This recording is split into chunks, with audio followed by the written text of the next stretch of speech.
शादी ब्याहों के माहौल में आपने काफ़ी अड़चन देखी होंगी कि चाचा को ये हो गया, मामा को ये हो गया, फूफा को ये हो गया, शादी ब्याह में काम समय से नहीं हो रहा, ये नहीं हो रहा, वो नहीं हो रहा। क्या कभी भूत प्रेत का कुछ किस्सा सुना है? शादी में तंत्र विद्या किस तरह से खेली गई, किस तरह से क्या हुआ?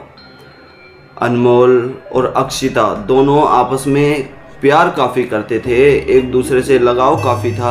ये नहीं था कि लव मैरिज हो रही है, अरेंज मैरिज थी, लगाव काफ़ी था, एक दूसरे परिवार में प्यार प्रेम इतना था। लेकिन जो उनके साथ हुआ शायद वो किसी के साथ नहीं होना चाहिए आगे, और ना ही किसी के साथ। मैं कहता हूँ कि भगवान उन पे दया रखे, क्योंकि जो हुआ काफ़ी ज़्यादा भयानक था। आपको पता है इस चैनल पर क्या मिलता है, लेकिन नए व्यूवर्स के लिए बता दूँ, इस चैनल पर आपको हॉरर स्टोरीज़ मिलती है जो सच्ची घटना पर आधारित होती है, रियल स्टोरी पर बेस्ड होती है। ये कहानियाँ मैं इसलिए बनाता हूँ ताकि जो लोगों के साथ ऐसी घटनाएं होती है, लोगों के साथ ऐसे मूवमेंट होते हैं, उनसे लोग बच सके। उन्हें पता हो कि अगर हमारे साथ ऐसा हो रहा है, हमारे साथ ऐसा हुआ है, तो वो क्यों हुआ है और इससे बचने का आखिर क्या उपाय है। तो दोस्तों एक छोटा सा इंट्रो हो जाए, उसके बाद कहानी की तरफ बढ़ते हैं। नमस्कार, जय भोलेनाथ। मेरा नाम शंकर है। मैं कहानियाँ सुनाता हूँ, ऐसे किस्से कहानियाँ आप सभी के लिए लेकर आता हूँ जो सच्ची घटना पर आधारित होते हैं। ये किस्से कहानियाँ मुझे मेरे फैमिली मेम्बर्स, फ्रेंड्स और कुछ सब्सक्राइबर्स भेजते हैं, जो मैं अपनी आवाज़ में नरेट करके आप सभी लोगों तक पहुँचाता हूँ। ये कहानी मुझे मेरे सब्सक्राइबर ने भेजी है, जिसका नाम मैं रिफिल नहीं करूँगा, बट जो कैरेक्टर है इस कहानी में, जो किरदार है इस कहानी में, उन सभी का नाम मैं रिफिल करूंगा, उन सभी का नाम आपको पता चलेगा। कहानी की ओर बढ़ते हैं और जानते हैं इस अनोखी शादी के बारे में।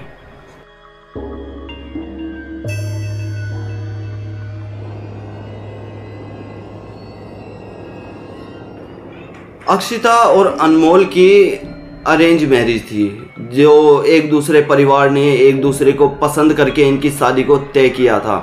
दोनों काफ़ी खुश थे, दोनों की ज़िंदगी में एक नई बहार आने वाली थी। मैं आपको बता दूं, फैमिली रिच थी, रिच मतलब काफ़ी ज़्यादा रिच, क्योंकि इन्होंने शादी के लिए भी अपना एक ऐसा बैंक्वेट हॉल, ऐसा रिसेप्शन करा रखा था जो इनके फैमिली में आज तक कभी नहीं हुआ था। राकेश जी यही चाहते थे कि जो मेरे बेटे की शादी है वो ऐसी हो कि दुनिया याद रखे इस शादी को, हमारे जितने भी रिश्तेदार हैं ये याद रखें, हाँ भाई शादी हुई थी तो राकेश के लड़के की, अनमोल की हुई थी, नहीं तो आज तक किसी की हुई ही नहीं है। राकेश जी ने जो एंगेजमेंट का प्रोग्राम था, जो अंगूठी जो पहनाते हैं उसका जो प्रोग्राम था, वो अपने फार्म हाउस में रखा था। सभी रिश्तेदारों को अपने फार्म हाउस का एड्रेस दे दिया था कि आप सभी लोग वहां विजिट करें, वहां पहुंचें, जिसके बाद हम कार्यक्रम को शुरू करेंगे। और ये जो पूरा परिवार है, राकेश जी है, राजीव जी जो हैं वो राकेश जी के ब्रदर हैं, जिनका इस स्टोरी में मेन किरदार है, जो मेन रोल है, इनका भी आगे आपको पता चलेगा।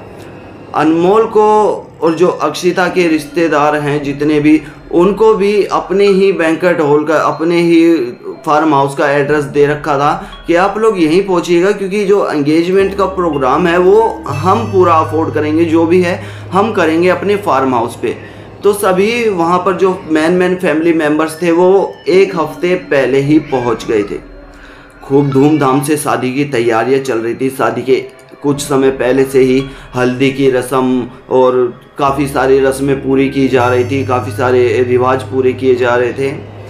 अक्षिता ने अपनी एक फ्रेंड को, जो कि उसके साथ कॉलेज टाइम से थी, उसे अपने मेकअप के लिए बुला रखा था। जो मेकअप, वो काफ़ी अच्छी मेकअप आर्टिस्ट थी, जिसे अपनी शादी के लिए उसने बुला रखा था कि बहन मेरी शादी में अगर कोई मेकअप करेगा तो वो सिर्फ तू होगी, क्योंकि तुझसे अच्छा ना मुझे कोई समझता है और ना कभी समझेगा, क्योंकि एक फ्रेंडशिप का एक बॉन्ड होता है ना जो काफ़ी मजबूत होता है। तो अक्षिता ने अपनी फ्रेंड को बुला रखा था। धीरे धीरे दिन गुजरते हैं और एंगेजमेंट का समय आ जाता है। एंगेजमेंट का समय आया तो सारे फैमिली मेम्बर्स इकट्ठे थे। अक्षिता एक रूम में बैठी हुई थी, इंतज़ार कर रही थी अपने फ्रेंड का कि मेरी फ्रेंड न जाने कब आएगी और कब मेरा मेकअप शुरू होगा, क्योंकि अक्षिता काफ़ी एक्साइटेड थी। वो अनमोल से मिली तो थी, लेकिन इतना नहीं मिल पाए थे कि एक दूसरे को इतना अच्छे से जान पाए पूरी फैमिली के सामने, और अक्षिता काफ़ी ज़्यादा एक्साइटेड थी। अक्षिता इंतज़ार कर रही थी रूम में। अक्षिता के रूम में एक छोटी सी हाइट की औरत आती है। औरत इसलिए बोल रहा हूँ क्योंकि वो लड़की की एज की नहीं थी। एक औरत आती है और अक्षिता जब यूँ बैठी हुई थी तो शीशे के अंदर से फ्रंट डोर दिखाई दे रहा था। शीशे के अंदर बैक जो दिखाई देता है उसमें फ्रंट डोर दिखाई दे रहा था। जैसे ही वो औरत रूम के अंदर इंटर होती है वैसे ही अक्षिता पीछे मुड़कर कहती है कि तुम कौन हो, कहाँ से आई हो तुम। इसलिए अक्षिता कह रही थी ये बात क्योंकि उस औरत का फेस था जो वो बेहद डरावना था। ऐसा लग रहा था किसी ने उबला हुआ पानी, गर्म पानी उसके चेहरे पर डाल दिया है, उसके चेहरे पर झोंक दिया है, जिसकी वजह से उसके चेहरे पर भयानक झुर्रियाँ पड़ गई है। ऐसे चिकना, जैसे जल के चिकना फेस हो जाता है ना, इस तरह का मेरे हैंड पर ये भी जला हुआ है। ये बहुत खतरनाक स्टोरी है यार, बहुत तगड़े तरीके से जला था। मैं बोलोगे तो ये स्टोरी भी सुना दूंगा, भूतिया नहीं है लेकिन मज़ा आ जाएगा क्योंकि जो स्टोरी है काफ़ी ज़्यादा क्रीपी नहीं है, काफ़ी ज़्यादा फनी है। तो अक्षिता उसको देखकर बोलती है क्या वो कहाँ से आई हो। तो बोलती है जो तुम्हारी फ्रेंड सोनिया है ना, उसने मुझे भेजा है, वो कहीं बिज़ी है, वो आ नहीं पा रही, इसलिए मुझे भेजा है। लेकिन मैं आपका मेकअप तभी करूँगी जब आप इस शीशे पर एक पर्दा लगवा दोगे, क्योंकि जो मैं मेकअप करती हूँ वो जिसका करती हूँ उसे ना दिखे, उससे पहले किसी और को दिखे और कोई और तारीफ़ करे मेरे मेकअप की तो मुझे अच्छा लगता है, ना कि जिसका मैंने मेकअप किया है वो मेरे मेकअप की तारीफ़ करे। अब ये बात सुनकर अक्षिता कहती है कि अगर ऐसी बात है तो काफ़ी अच्छी मेकअप आर्टिस्ट होगी जो कि ये बात कह रही है, जो कि ये बात बता रही है। तो अक्षिता कहती है कि चलो ठीक है, फिर फटाफट से आप मेरा मेकअप करना शुरू करो, फटाफट से आप मेरा मेकअप कर दो, जिसके बाद मैं दिखाती हूँ अपने पेरेंट्स को कि काफ़ी कैसा मेकअप हुआ है। अक्षिता बैठ जाती है और उस औरत ने एक अजीब बात की थी। अपने बैग के अंदर सिर्फ एक ब्रश लेकर आ रखी थी जिससे मेकअप करते हैं, कोई होती है ब्रश, मुझे नहीं पता, क्योंकि लड़के हैं भाई, मुंह धो के तौलिए से मुंह पोंछ के मेकअप हो जाता है हमारा, हमें कोई ब्रश की ज़रूरत नहीं होती। हाँ, ब्रश की ज़रूरत तब होती है जब हमें दांत चमकाने होते हैं। तो एक थैले में से अपने ब्रश निकालती है। अक्षिता ब्रश देख के कहती है यार एक ब्रश से तुम मेकअप कैसे कर दोगी, मेरे को ऐसा मेकअप चाहिए जो कि मुझे सब देख के बोले कि हाँ ये दुल्हन है, इतना अच्छा मेकअप मुझे चाहिए। तो वो कहती है कि मैडम आप टेंशन मत लो, इस एक ब्रश से ही आपका ऐसा मेकअप कर दूंगी कि आपको ज़िंदगी भर याद रहेगा। अक्षिता ये बात सुनकर अजीब सा तो महसूस करती है, लेकिन क्या करे, शादी है, अपनी एंगेजमेंट का प्रोग्राम है, अब फटाफट मेकअप भी कराना है। अब सोनिया ना जाने कहाँ है कहाँ नहीं, तो कहती है कि चलो फटाफट से मेकअप करना शुरू करो। अक्षिता बैठती है, आंखें बंद करती है और मेकअप हो जाता है थोड़ी ही देर में कंप्लीट, और कहती है कि जाइए आप नीचे सबको दिखाइए मेकअप कैसा है और वापस मुझे आके बताइएगा कोई कमी हो तो। लेंस वेंस लगा के काफ़ी अच्छे से उसने मेहनत करके मेकअप किया था। अक्षिता जीने से उतर रही थी तो सबकी, जो भी नीचे थे, पार्टी चल रही थी, सबकी नज़र अक्षिता पर जाती है और सब अक्षिता को देख के हैरान थे।